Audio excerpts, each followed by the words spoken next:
조카, 정말 감동적인 찬양으로 하나님께 영광 돌려주셔서 감사합니다. 제가 최근에 앤더슨 암센터 하면은 세계적으로 암을 치료하는 유명한 최고의 기관이 바로 앤더슨 암센터입니다. 우리 한국인으로서 참 기쁘고 자부할 만한 것은 그 세계 최고의 암센터의 종신 교수로 근무하고 계시는 김의신 박사님의 암의 이야기를 읽은 적이 있습니다. 이분이 말씀하시기를 유난히 근심 많은 한국 환자들이라고 합니다. 이 한국에서 온 암 환자들은, 한국인 암 환자들은 오면은 내가 살아날 수 있습니까? 얼마나 효과가 있을 수 있습니까? 그것부터 질문한다고 하는 것 같아요. 그리고는 암에 걸렸음에도 불구하고 치료를 받으면서 일에 집착하고 항암제에 대한 부작용만 달달달 외우는 것이 한국 사람의 특징이라는 것입니다. 그런데 시골에서 올라온 암 환자들이 이 병원에 와서 훨씬 더 암 치료를 잘하는 것인데, 왜냐하면 이분들은 시골에 있다가 이 세계 최고의 암센터에 온 것에 대해서 너무 기쁘고 너무 감사해서 모든 것을 의사가 하라는 대로 따라하고 잘 먹고, 그래서 잘 견뎌내고 잘 치료받는다고 하는 것입니다. 이 김의신 박사님이 말씀하시기를 무슨 암세포가 다 퍼졌고 그 다음에 수치가 뭐 얼마고, 여기에 이 수치에 이리 일비 말라고 하는 것입니다. 우리 한국 사람들은 수치가 조금만 높아도 그냥 잠을 못 이루고 그 다음에 제풀에 암세포를 키우는 격이 된다는 그런 글을 써 놓았습니다. 그래서 이분이 말씀하시기를 자기가 평생 암 환자를 다뤄보면서 내린 결론은 웃는 자, 긍정적인 사람이 암세포를 빨리 낫게 하는, 의사들이 도무지 설명할 수 없는, 이해할 수 없는 기적들이 일어나서 환자들이 병원에서 포기한 사람들도 살아나고, 지금도 자기 후배가 병원에서 포기한, 더 이상 당신은 이제 내 후배지만은 더 이상 내가 당신을 어떻게 할 수 없으니 집에 가라고. 근데 집에 가서 6개월도 못 살 것을 예상했지만은 10년 동안 지금도 살아있어 매년 연말에 전화가 오고 카드를 보내는 그런 기록을 해 두었습니다. 그래서 이분이 내린 결론이 항상 밝고, 믿음이 강한 사람은 이 면역 세포 수치가 1000배가 높다는 기록을 했습니다.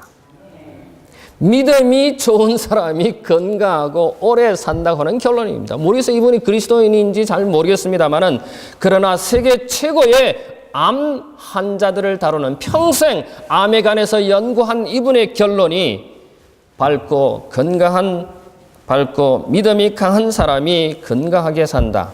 즉 암 치료도 잘 할 수 있다고 하는 것입니다. 그러면서 이분이 카레를 많이 먹으래요. 저는 인도 사람들이 암에 걸리지 않는다는 이야기를 들었는데 카레 때문이라는 이야기는 들었습니다. 그런데 도대체 이 카레에 무슨 물질이 있기 때문에 이 인도 사람들이 암에 잘 걸리지 않는가? 물론 100% 안 걸린다는 것은 아닙니다만은 수치적으로 보면은 인도 사람들이 암에 걸릴 확률이 매우 낮다고 하는 것입니다. 왜 그럴까? 이 김의신 박사님이 말씀하시기를 인도 음식인 이 카레에 큐큐민이라고 하는 물질이 있는데 이 물질이 항암 작용을 한다는 이야기였습니다. 자, 이 김의신 박사님의 이야기를 읽고 제가 늘 우리 집에서 자주 하던 습관이 있는데, 하나는 혈압을 잽니다. 시도 때도 없이 잽니다. 밥 먹기 전에도 재고 밥 먹고 나서도 재고. 그래서 우리 집 아이들이 아빠 장난감이라고 그래요. 그런데 저는 혈압이 좀 높게 나옵니다. 그래서 혈압이 낮아질 때까지 한 번, 두 번, 세 번, 네 번 계속 잽니다. 결국은 제가 경고를 받았는데 혈압은 그렇게 재는 것이 아니라고 하는 경고를 받았습니다. 또 한 가지 습관은 화장실에 들어가면 제 몸무게를 재는 일이 제 습관입니다. 화장실에만 들어가면 그 몸무게 재는데 올라가서 잽니다. 그리고 내가 생각하는 그 기대치의 몸무게가 나오느냐, 내려갔느냐, 올라갔느냐 늘 관심을 두다가 제가 가만히 이 김의신 박사님 이야기를 읽고 난 다음에 가만 생각해보니까 그동안 몸무게를 재지를 않았어요. 언제부터 내가 몸무게를 안 쟀지? 그래서 제가 몸무게를 다시 한번 재봤더니 13년 전에 그 몸무게하고 똑같았어요. 그런데 제가 이 13년 전에 가졌던 그런 몸무게와 똑같고 받기 위해서 얼마나 노력을 했는지 여러분께 좀 말씀드리려고 합니다. 제가 원래 좀 이 호리호리하고 별로 몸무게가 안 나갈 것처럼 보이지 않습니까? 한 번은 제가 배가 나오는 것 같아서 제 어르신들한테 죄송합니다만 저도 이제 나이가 이제 중반을 넘었으니까 배가 좀 나오는 것 같아요. 그래서 이 배를 좀 넣어야 되겠다 싶어갖고 안 먹으려고 애를 썼습니다. 그랬더니 10몇 파운드가 빠졌어요. 겁이 덜컥 났습니다. 그래서 제 이 몸무게를 다시 회복하기 위해서 정말 알게 모르게 많이 먹었습니다. 여러분은 제가 조금 먹는다고 생각하지만 집에서는 많이 먹으려고 애를 썼습니다. 바깥에 나가서는 안 먹으려고 애를 씁니다만 집에서는 안심하고 먹을 수 있으니까 마음껏 먹는데 제가 이 김희신 박사님 이야기를 듣고서는 정기 검진을 하지 않는 사람은 몸무게라도 체크하라고 그랬어요. 그래서 만약에 몸무게가 많이 나갔다든지 확 줄었다든지 그러면 당장 병원에 가서 검사하라는 것입니다. 그래서 제가 몸무게를 무게를 좀 빼야 되겠다. 빼게 하는 방법은 뭡니까? 적게 먹어야 돼요. 내가 새해부터는 좀 더 적게 먹어야 되겠다는 그런 결심을 했습니다. 제 이 몸무게를 재면서 무슨 생각을 했느냐 하면은 내 영적 몸무게는 얼마일까? 이런 생각을 해봤습니다. 여러분 몸무게 다 알고 있습니까? 어제 우리 아이를 데리고 막내 아이를 데리고 우체국에 갔습니다. 여권을 신청하러 갔는데 한 가지가 빠졌다는 거예요. 그게 뭡니까? 그랬더니 이 키가 없다는 거예요. 그래서 그 사람이 줄자를 갖고 와서 그 우체국 직원이 이렇게 벽에다 세워놓고 4.5인치라나 뭐 하여튼 그래서 했습니다. 평소에 아버지가 이 딸에 대한 무심한 것 때문에 그런지 모르지만 여러분 자신의 몸무게에 대해서 관심을 가져야 합니다. 만약에 여러분이 정기적으로 검진하지 않는다면 몸무게라도 체크하셔서 혹시 이상이 있다면 우리 교회 의사 선생님들 많습니다. 내과 의사 선생님도 있고 우리 병원에 오래 계신 분들이 많이 있습니다. 도움을 받으시려고 저는 생각합니다. 내년에는 건강절제부장님도 계시니까 특별히 내과 의사, 패밀리 닥터입니다. 여러분이 뭐냐 어려움이 있으면 문제가 있으면 상담을 하시게 되기를 바랍니다. 저는 오늘 이 영적 무게에 대해서 좀 생각해 보려고 하는데 성경에 이 영적 무게를 다룬 한 사건, 역사적인 한 사건인데 그는 다니엘서 5장에 나옵니다. 다니엘서 5장에 보면은 바벨론 왕이 잔치를 벌이는 사건이 다니엘서 5장 1절부터 쭉 기록되어 있습니다. 제가 시간이 없기 때문에 다 읽지는 못하지만은 24절부터 나와 있는 말씀을 몇 말씀은 좀 읽겠습니다. 그러므로 그분께서 손의 일부를 보내사 이 글을 기록하게 하셨나이다. 기록한 글자는 이것이 곧 메네 데겔 우바르시니라. 이 바벨론 왕이 지금 메데 페르시아의 포위를 받아서 완전히 꼼짝도 못한 상황에 이 벨사살 왕이 1,000명이나 되는 중요한 귀빈들을 초청해가지고 잔치를 벌이고 있습니다. 여러분 한번 생각해 보십시오. 메데 페르시아 연합군이 이 바벨론 성을 완전히 포위해가지고 있는 이 상황에 이 바벨론 안의 왕은 정말 잔치를 배설하고 1,000명 앞에서 희한한 일을 벌이는데 그것은 술을 마시는데 그 술을 옛날에 예루살렘에서 이렇게 뺏어온 성전에서 사용하던 기구들을 가지고 술을 마시기도 합니다. 성전 기물을 하나님께 경배 드리는 것을 술을 마시는 데 사용하고 있단 말입니다. 그런데 갑자기 벽에 손가락 하나가 나타나서 글자를 쓰는데 그 글자를 읽는 사람도 없고 그 글자를 해석하는 사람도 아무도 없습니다. 그래서 이 벨사살 왕이 이가 드득드득 할 정도로 무릎이 드득드득 떨릴 정도로 그는 무서워하고 그 나라의 술사들, 박사들, 점쟁이들을 다 불러서 저 글자가 도대체 무슨 글자이고 무슨 내용인지를 알아맞히라고 했지만 아무도 알아맞히지 못합니다. 그날 밤에. 그래서 전전긍긍할 때에 태후께서 오셔서 다니엘이라고 하는 사람을 추천합니다. 여러분, 오늘 저는 이 다니엘서 5장 1절로부터 마지막 절 이 31절까지 나오는 내용을 여러분 앞에 다 설명드릴 수는 없지만은 이 사건을 통해서 하나님께서 이 말씀하신 그 글자, 나타난 벽에 나타난 글자 메네 데겔 우르바신이라고 하는 이 사건이, 이 글자가 이 벨사살 왕에게 어떤 의미인지를 좀 생각해 보려고 하는 것입니다. 먼저 하나님의 저울에 부족한 벨사살 왕의 삶을 통하여 우리 신앙에 있어서 부족한 점이 뭔지 2013년을 마감하기 전에 무엇인지를 확인하기를 원합니다. 사람이 할 수 있는 가장 무모한 일은 무엇일까요? 특별히 하나님을 믿는 하나님의 자녀들이 가장 무모한 일이 도대체 무엇일까요? 그것은 하나님을 거역하는 일입니다. 하나님을 무시하는 일이 가장 그리스도인으로서 무모한 일이라고 생각합니다.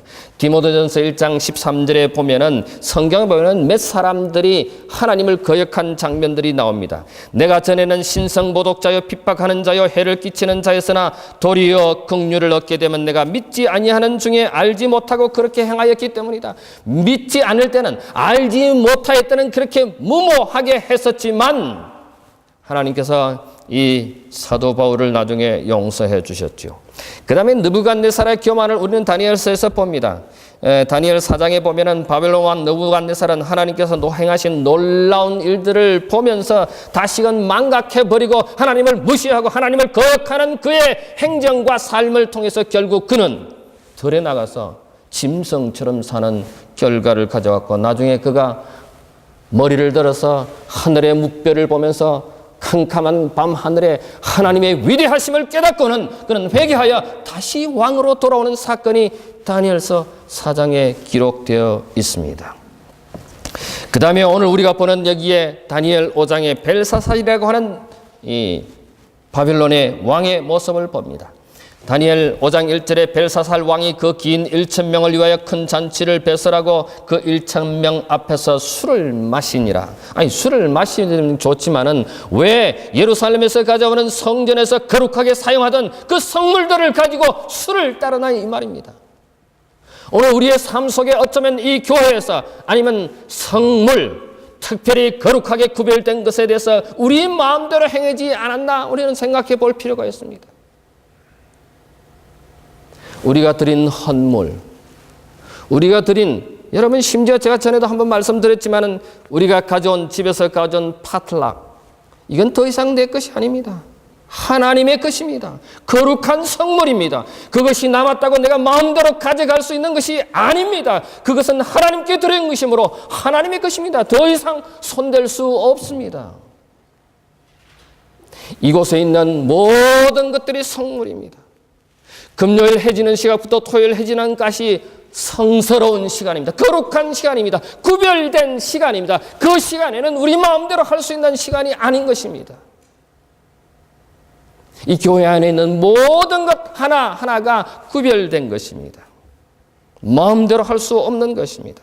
벨사살은 예루살렘에서 가져온 그 성물들을 가지고 그곳에 술을 따라서 우상을 숭배하고 자기의 폼을 내는 그런 행동을 하는 것입니다. 여러분, 성이 포위되어 메데페르시아 군대에서 성이 포위되어 있는 이 가운데 잔치를 베푼, 왜 그랬을까요? 우리가 생각하면은 이웃 나라에서 와서 우리를 완전히 포위되어 있으면은 우리가 긴장하고 싸움을 준비하고 싸움을 해야지, 아니 잔치를 베풀다니요. 사실 바벨론이라고 하는 이 성은 난공불락의 성이었습니다. 아무도 이 성을 파괴할 수 없는 그런 이중으로, 어쩌면 삼중으로 성이 쌓여져서 누구도 공격할 수 있는, 정말 빼앗을 수 없는 그런 성이었기 때문에, 그리고 그 바벨론 성 안에 20년 동안 먹을 양식이 준비되어 있었기 때문에 바벨론 안에 있는 사람들은, 바벨론 왕 벨사살은 군대가 그들을 포위했지만은 아무 감격치 않냐고 잔치를 베푸는 것입니다. 이 성은 높은 이중 성벽으로 둘러싸여 있었습니다. 그래서 그는 교만한 마음으로 잔치를 베푼 것입니다. 시편 127편 1절에 보면 주께서 집을 세우지 아니하시면 그것을 세우는 자의 수고가 헛되며 주께서 도시를 지키지 아니하면 파수꾼이 깨어 있음이 헛되도다. 아무리 20년 동안 식량이 창고에 있다 할지라도, 아무리 난공불락의 이중 높은 성벽을 가지고 있다 할지라도 우리 주님이 보호하시지 않는다면, 우리 주님이 그 성을 관찰하지 않는다면 아무 소용이 없다고 하는 것입니다. 벨사살의 교만뿐만 아니라 그에게 영적 교만도 있었습니다. 여기에 다니엘서 5장 2절에 보면 벨사살이 술을 마실 때 명하여 그 부친 느부갓네살이 예루살렘 전에서 취하여 은 기명을 가져오게 하였으니 이는 왕과 귀인들과 왕후들과 빈궁들이 다 그것으로 마시려 함이 했더라. 이에 예루살렘 하나님의 전 성소 중에서 취하여 온 근 기명을 가져오매 왕이 그 귀인들과 왕후들과 빈궁들로 더불어 그것으로 마시고, 무리가 그 술을 마시고 우상들에게 경배한 내용이 여기에 기록되어 있습니다. 왜 벨사살 왕이 그 예루살렘 성전에서 가져온 그 기명으로 술을 마시게 했을까요? 지금까지 아무도 그런 생각을 가져본 적이 없었습니다. 그 건세가 극에 달했던 느부갓네살도 그런 일을 생각조차 하지 못했습니다. 오히려 느부갓네살 왕은 하나님을 두려워하고 그를 경배했습니다. 그러나 벨사살 왕은 정식 왕도 아니었습니다. 섭접 왕이었습니다. 그의 아버지 니보니누두스가 통치하는, 그리고 섭정왕으로서 이 아들 벨사살이 바벨론을 통치하고 있었습니다. 뿐만 아니라 벨사살은 뚜렷한 업적이나 어떤 능력도 나타내지 못하는 왕이었습니다. 그런 그가 선왕들도 감히 생각하지 못할 일을 저지르고 만 것입니다. 아마 벨사살은 성전의 기명들을 가져다가 술을 마심으로 그의 배짱이 두둑한 것을 보여주기 위해서 일부러 그랬는지도 모릅니다. 오늘 우리는 어쩌면 지난 1년 동안 내 영적 교만이 배짱 두둑한 그런 신앙생활을 했는지 한번 살펴보시게 되기를 바랍니다. 벨사살은 사람들과 함께 예루살렘 하나님의 성전 기명으로 술을 마시면서 자신들의 우상을 찬양했습니다. 여기에 5장 4절에 무리가 술을 마시고는 그 금, 은, 동, 철, 목석으로 만든 신들을 찬양하니라. 이것은 하나님을 멸시하는 일이요 하나님께 대한 도전입니다. 벨사살은 절대로 하지 말아야 할 일을 저지르고 말았던 것입니다. 이제 하나님께서는 더 이상 이 상황을 그냥 보시지 않고 개입하지 않으면 안 되는 상황이 된 것입니다. 드디어 하나님의 경고하심이 나타납니다. 벨사살과 바벨론의 귀족들이 예루살렘 성전에서 탈취한 그 금, 은, 그릇으로 술을 마시면서 자신들의 신들을 찬양하고 있을 때, 그것은 지금까지 누구도 감히 해본 적이 없는 그런 일이었는데, 바로 그때 놀랍고 두려운 일이 일어나는데 갑자기 그 잔치하는 그 벽에 손가락이 나타나서 글을 쓰는 것입니다. 다니엘 5장 5절에 그때 사람의 손가락이 나타나서 왕궁 촛대 맞은편 분벽에 글자를 쓰는데 왕이 그 글자 쓰는 손가락을 본지라. 이에 왕의 절기된 빛이 변하고 그의 생각이 번민하여 넓적다리가 마디가 녹는 듯하고 그 무릎이 서로 부딪히니라. 덜덜덜 떠는 것입니다. 다니엘 5장 6절에 이에 왕의 절기된 빛이 변했다고 했습니다. 무릎이 덜덜덜 떨었다고 했습니다. 하나님께서는 벨사살이 하나님을 모독하는 그 현장에 나타나서 벽에 글자를 쓰심으로 그에게 말씀하셨습니다. 오늘 우리는 이 잔치 장소에 손가락이 나타나서 쓴 글의 의미를 우리는 다시 한번 생각해야 합니다. 하나님만이 인류 역사와 우리의 인생을 다스린다고 하는 사실입니다. 우리의 모든 것은 하나님께 달려 있다고 하는 것입니다. 오직 하나님만 신뢰하는 믿음으로 살아가는 여러분과 제가 되기를 간절히 바랍니다. 마태복음 16장 27절에 사람의 아들이 자기 아버지의 영광 중에 자기 천사들과 함께 올 것이요 그때 각각 각 사람에게 그 행한 대로 갚아주리라고 했습니다. 로마서 2장 6절에 그분께서 각 사람에게 그 행위대로 갚아주리라고 기록하고 있습니다.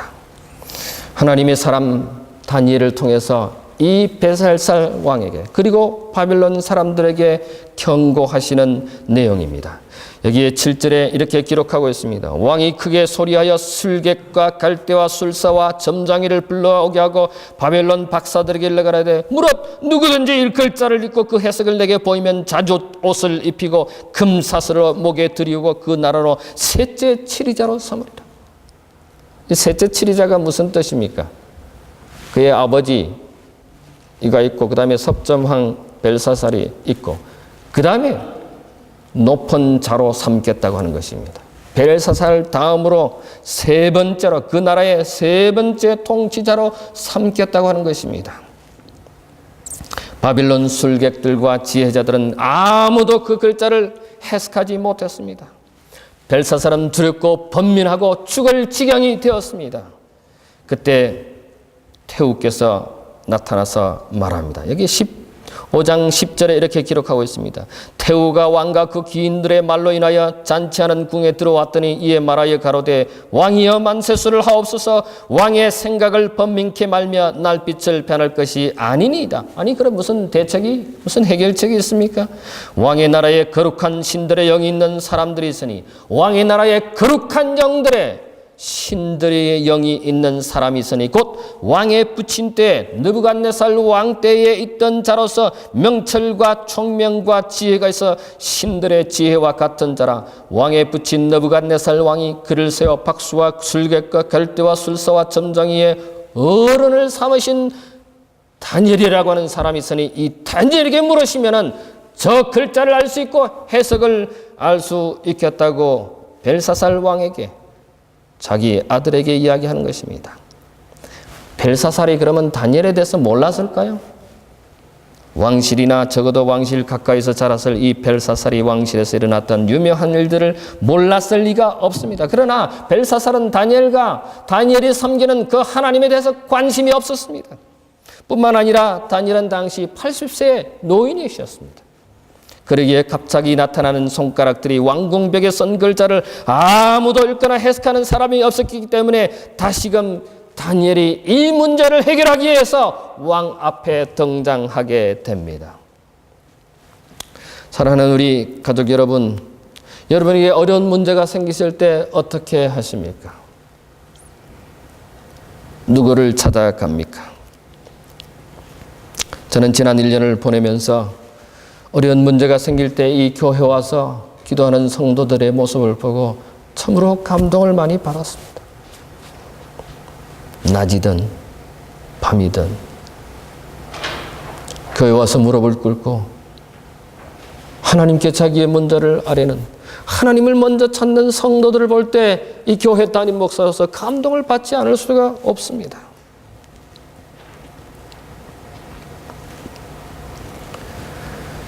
벨사살은 다니엘과 하나님에 대한 관심이 없었지만은 태우의 어머니의 소개로 다니엘의 그 글자 해독을 듣습니다. 아무도 읽거나 해석하는 사람이 없었는데 거룩한 한 사람,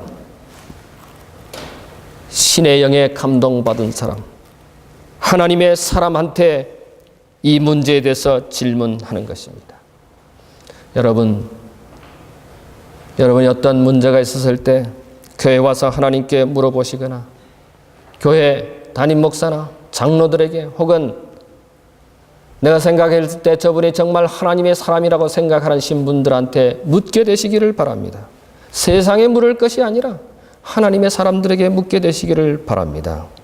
직장 문제, 결혼 문제, 아플 때 사업 문제, 어려운 문제 혼자서 고민하고 해결할 것이 아니라 참된 신앙의 길이 무엇인지를 알고 행하게 되기를 간절히 바랍니다. 다니엘이 임금님 앞에 불려왔을 때 다니엘은 5장 17절에 왕에게 대답하여 가로되 왕의 예물은 왕이 스스로 취하시며 왕의 상급은 다른 사람에게 주옵소서. 그럴지라도 내가 왕을 위하여 이거를 읽으며 그 해석을 아시게 하리라. 다니엘은 그의 높은 관직에 관심이 없었습니다. 다니엘은 많은 상금을 주는데 관심이 없었습니다. 오히려 그런 것들은 다른 사람에게 주시라고. 그의 관심은 하나님의 뜻을 전달하는 데 있었습니다. 다니엘이 상을 거절한 것은 그가 원하는 목적은 하나님을 기쁘시게 하며 하나님의 뜻을 나타내고 하나님의 영광을 온 세상에 드러내는 것이었습니다. 사랑하는 우리 가족 여러분, 우리가 주님 앞에서 헌신할 때 무엇을 바라고 하신 적이 있습니까? 담임 목사가 알아주기를, 누가 알아주기를 그렇게 바라고 하신 것들이 있습니까? 물론 하나님의 일을 하실 때는 하나님께서 가만두시지 않을 것을 저는 확신합니다. 하나님께서 갚아주실 것으로 확신합니다. 우리가 헌신하고 우리가 봉사하는 것이 다만 보상과 축복을 바라보고만 한다면 우리의 신앙은 어린아이, 아동적 신앙이라고 말할 수 있습니다. 우리는 그저 주님이 나를 구원해 주신 것에 대해서 감사해서 주님의 은혜를 생각할 때마다 정말 눈물이 나지 않을 수가 없어서 그 대가로 하나님께 봉사하고 섬기는 자세가 있다면 그것이 얼마나 아름다운 자세일까요? 다니엘은 그렇게 했습니다. 관직에, 높은 보직에 아무런 관심이 없었습니다. 많은 상금 준다고 하는 거 다른 사람한테 주라고 했습니다. 교회 일에 아무도 모르고 담임 목사도 모르는 상황에서 교회를 열심히 하신 분들 있습니다. 제가 100%는 다 모르지만 그러나 대개는 압니다. 어떻게 알게 되더라고요. 최근에도 밤 새벽 1시까지 교회 일을 하시면서 또 그 일을 돕는 분도 밤 새벽까지 일하신 분의 이야기를 들었을 때 참 감동이 되었습니다. 그저 일하는 비즈니스 하는 사람들, 그냥 일꾼들이 일하면 그 몇 시간 만에 하고 집에 갔을 것입니다. 그러나 하나님의 것이기 때문에 함부로 할 수가 없었어요. 하나님의 것이기 때문에 조금이라도 어긋나는 것은 용납할 수 없기에 밤늦도록, 아니 새벽까지 일하는 우리 성도들의 아름다운 모습, 얼마나 감동적인 것입니까? 교회 김치를 할 때 그냥 아무렇게나 담고 빨리 하고 추우니까 그냥 집에 가실 수도 있지만은 주위에 덜덜 떨면서도 우리 성도들이 파틀락 시간에 먹을 김치를 생각하면서, 아니 성물을 만지는 거룩한 태도로 그 김장을 하시는, 김치를 만드는 성도들의 모습을 보면서 감동을 받지 않을 수가 없습니다. 그런 감동, 그런 헌신, 그런 섬김 때문에 그 김치의 맛이 더하리라고 생각합니다. 이런 봉사, 이런 섬김, 이런 태도 하나님께서 축복해 주시고 이 교회가 더욱 하나님께 영광 돌리는 교회가 되기를 바랍니다. 이것이 다니엘에게 받아야 할 본받을 신앙이라고 저는 생각합니다. 고린도전서 6장 20절에 주께서 값을 치르고 너희를 사셨느니라. 그런즉 하나님의 것인즉 너희 몸과 너희 영으로 하나님께 영광을 돌리라고 했습니다. 우리는 우리의 것이 아닙니다. 늘 제가 어린이 봉헌식 할 때 이야기는 누구 가족의 아빠, 엄마의 자식이 아닙니다. 이 아이는 하나님의 것입니다. 하나님께서 잠깐 당신의 가정에 위탁한 것입니다. 그러므로 하나님의 방법대로 잘 양육하십시오라고 제가 부탁드립니다. 우리의 자녀까지도 내 것이 아닌 것뿐만 아니라 심지어는 내 몸도 내 것이 아닙니다. 성경은 말하기를 성전이라고 말하지 않습니까? 우리 자신이 성전입니다. 거룩한 장소입니다. 그러므로 우리가 말하는, 우리가 생각하는, 우리가 먹는 것, 우리가 입는 것, 모든 것들이 거룩해지도록 노력해야 하는 것입니다. 고린도전서 10장 31절에 그런즉 너희가 먹든지 마시든지 무엇을 하든지 다 하나님의 영광을 위하여 하라. 무엇이든지 하나님의 영광을 위해서 일하시게 되기를 바랍니다. 여러분 직장에 가셔서도 일을 하실 때 하나님의 영광을 위해서 일한다고 하는 태도로 일하시게 되기를 바랍니다. 환자를 만날 때, 사람을 만날 때, 전화하실 때 하나님의 영광을 위해서 한다고 생각하시고 하시게 되기를 간절히 바랍니다. 다니엘 5장 25절에 보면은 벽에 나타난 글씨가 기록되어 있습니다. 기록한 글자는 이것이니 곧 메네메네 데겔 우바르시니라. 그 뜻을 해석하건대 메네는 하나님이 이미 왕의 나라의 시대를 세워서 그것을 끝나게 하셨다 함이요. 데겔은 왕이 저울에 달려서 부족함이 되었다 함이요. 베레스는 왕의 나라가 나뉘어서 메대와 바사 사람에게 준바되었다 함이니라. 집집마다 요즘 다 체중기가 있을 것으로 저는 확신합니다. 특별히 다이어트에 관심 있는 분들은 아까 제가 말씀드린 것처럼 아침에도 저고 점심에도 저고 저녁에도 저고 하루에 3번이 아니라 수시로 몸무게를 재실 분들도 계시리라고 생각합니다.